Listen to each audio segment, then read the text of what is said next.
Halo para penggemar Geoprofis, pada video kali ini saya akan melanjutkan pembahasan soal tes mandiri ITS Smith ya.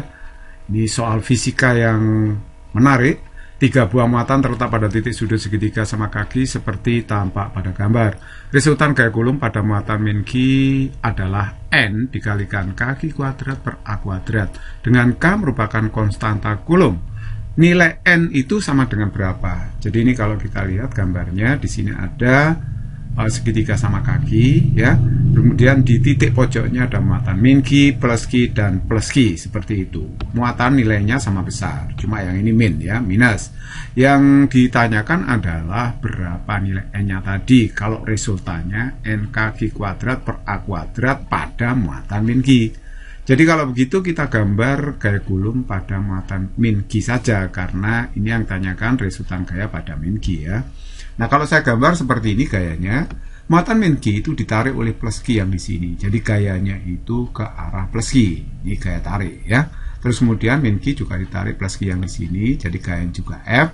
Tapi gaya yang di kiri dengan kanan itu sama saja, karena di sini muatan yang dikalikan sama Q ya. Kemudian jaraknya juga sama kan, 2A. Jadi kalau begitu nilai F-nya itu sama. Nah, cara mencari resultannya bagaimana? Caranya ini kan saya pilah sudutnya. Tadi ini sudutnya alfa ya. Nah, kalau saya bagi 2, nah ini sama, setengah A, maka di sini sudutnya menjadi setengah alfa gitu ya. Separuhnya aja dari sudut alfa tadi. Nah, kenapa saya pecah setengah alfa? Nah, ini ada maksudnya. Nah, coba perhatikan sekarang, ini saya uraikan gaya F ini ya, ke arah sumbu X, anggap yang mendatar ke arah sumbu X ya. Ini saya uraikan ke arah sumbu X dan juga ke arah sumbu Y. Jadi ada 2 uraian di sini. Yang kuning itu uraian F yang kiri, sedangkan yang merah uraian F yang kanan ke arah sumbu Y gitu ya. Oke, nah sekarang berarti kalau kita mencari F-nya bagaimana? Gaya Coulomb antara Q dengan Q itu ya kakiku remuk-remuk ya. Jadi kaki Q per 2A kuadrat. Ini jaraknya 2A soalnya. Jadi kalau gitu hasilnya 1/4 kaki kuadrat per A kuadrat. Nah resultannya adalah berarti komponen uraian gaya yang ke arah sumbu Y ini.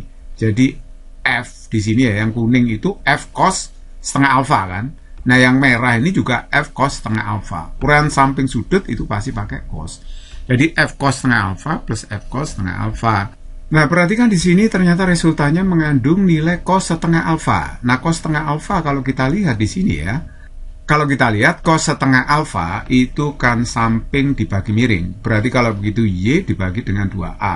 Y-nya bisa kita cari dulu ya. Nah, Y-nya itu secara Pitagoras ya berarti akar 2A kuadrat dikurangi setengah A kuadrat ya. Ini segitiga siku-siku. Jadi ini hasilnya adalah A dikalikan akar 4 min 1/4. Nah ini kalau saya sederhanakan jadi ini A per 2 akar 15. Oke, itu Y-nya ya. Jadi ini saya jumlahkan aja, berarti 2F cos setengah alfa.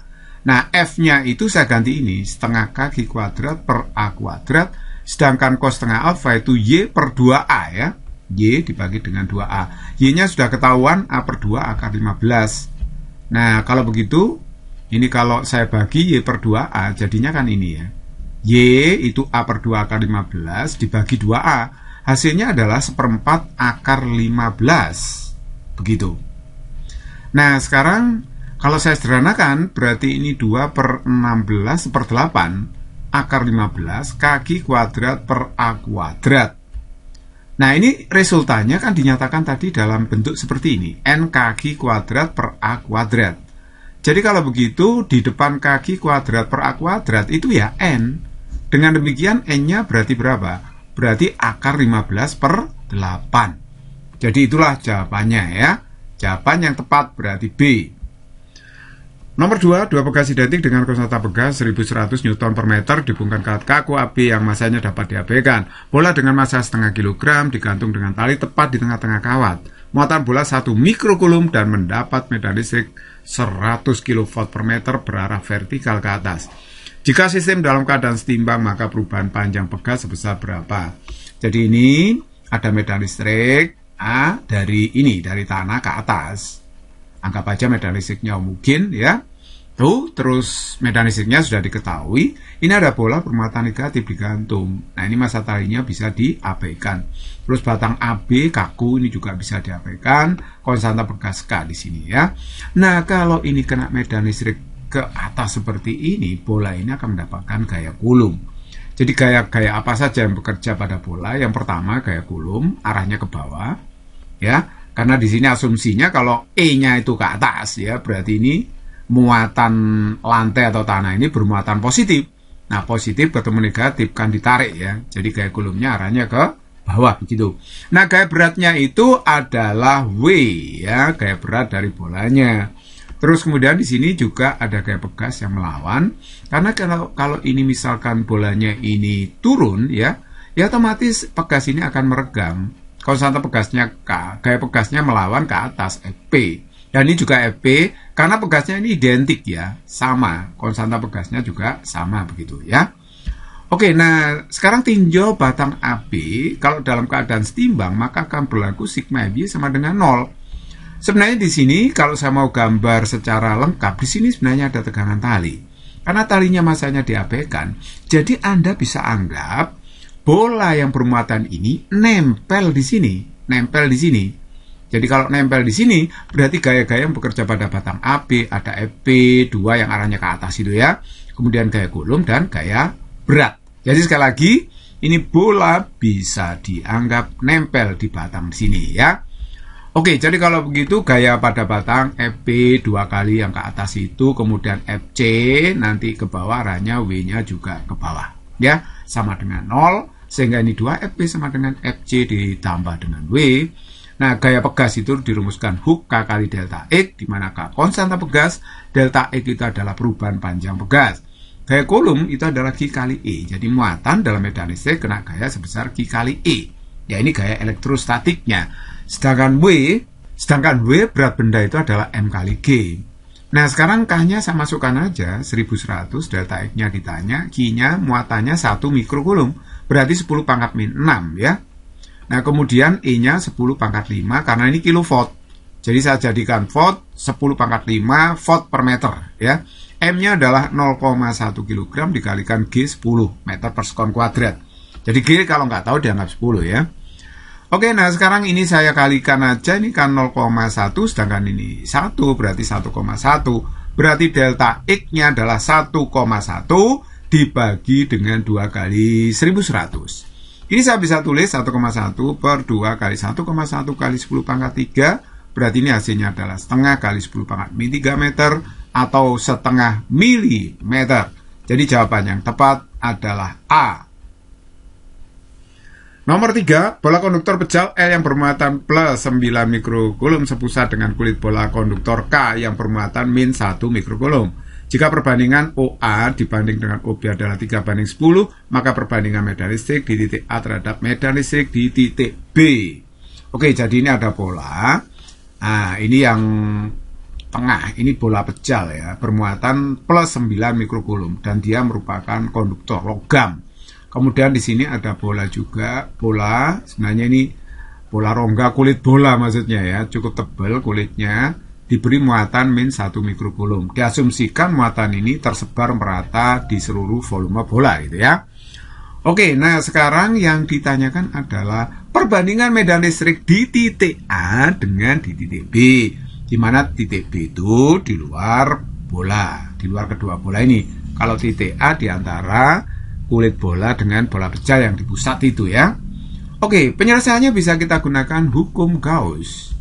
Nah, kita cari dulu medan listrik di titik A. Caranya bikinlah permukaan Gauss yang melewati titik A.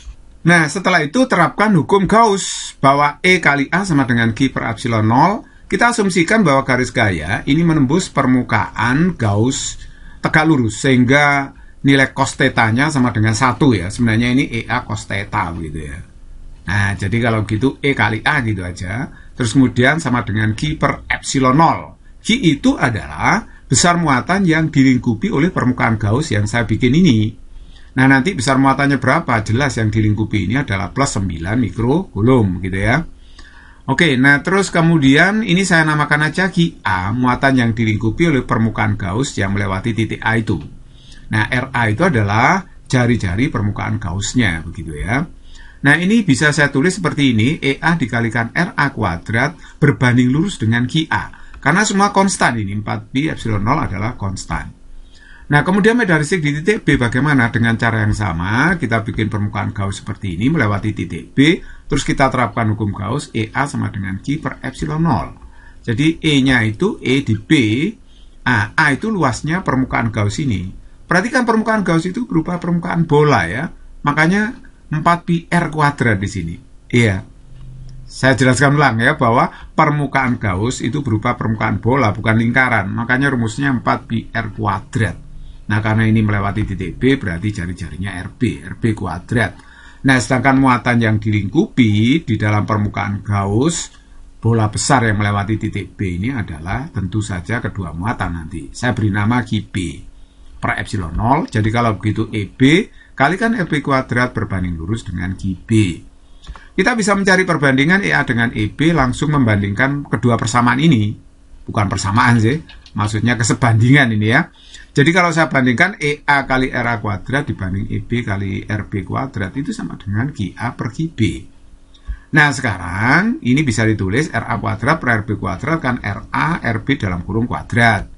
Oke, sekarang kita masukkan RA per RB adalah 3 dibanding 10. Perhatikan ya, RA itu OA, RB itu OB, 3 dibanding 10. 3 dibanding 10 kuadrat berarti ya.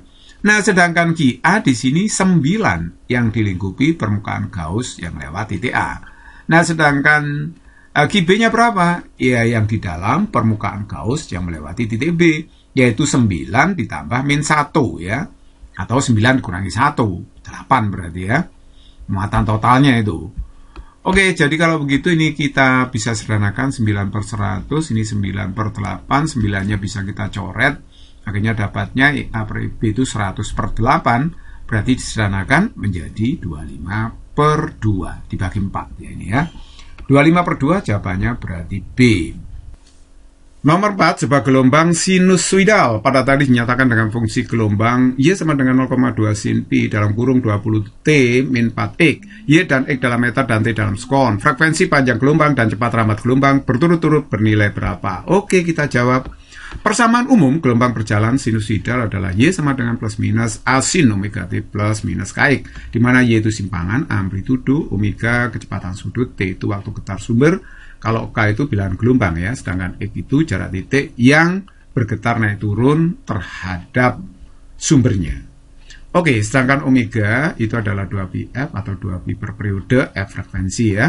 Sedangkan bilangan gelombang 2pi per lambda, lambda panjang gelombang. Sedangkan V-nya, kecepatan rambat gelombang, rumusnya banyak. Bisa F kali lambda, bisa lambda per periode, bisa omega per K, bisa juga koefisien T bagi koefisien X. Nah, sekarang perhatikan, persamaan gelombang ini saya bawa ke sini. Pi-nya saya masukkan ke dalam, ya, ke dalam kurung, sehingga ini sin 20pi T min 4pi X. Nah, maksud saya bawa ke bentuk umum seperti ini. Jadi ini mirip seperti bentuk umum, Y sama dengan A sin omega T min KX. Koefisien dari T adalah omega, koefisien dari X adalah K. Jadi kalau kita mau mencari frekuensi pakai omega 2πf. Omeganya koefisien dari T yaitu 20pi. Kita masukkan 20pi 2πf. Jadi F-nya dapatnya 10 Hz. Nah, sedangkan bilangan gelombang ini untuk mencari panjang gelombangnya, K 2pi per lambda.